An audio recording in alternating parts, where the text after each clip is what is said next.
Hi everyone, in front of me I've got an INFINIX Note 40 Pro Plus, and let me share with you how to change the ringtone on this device. So let's start with opening the settings, and here we have to scroll to find the sounds and vibration option. Let's tap on it.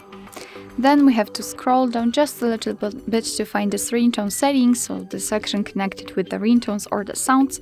And here we've got the ringtone for the first and the second SIM card, which means that we can set different ringtone for the first one and different one for the second one. Which is quite nice option. I'll show you how to do it using the first SIM card. However, it does not really matter. It works the same.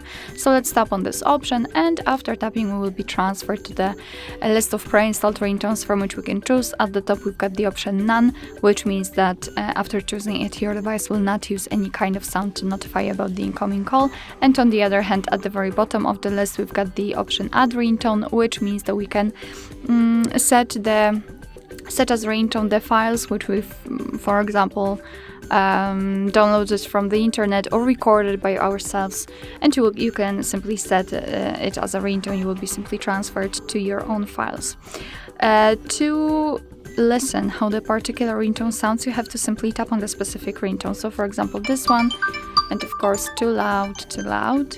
And this is basically how it works. Just tap on the specific ringtone and decide whether you like it or not. So let's pretend I want to set those marbles as my ringtone. Just make sure that it is marked and go back. And as you can see, it is immediately notified right here, which means that from now on, your device will use the chosen ringtone to notify about the incoming call. Alright, so that will be all. Thank you so much for watching. I hope that this video was helpful, and if it was, please hit the subscribe button and leave the thumbs up.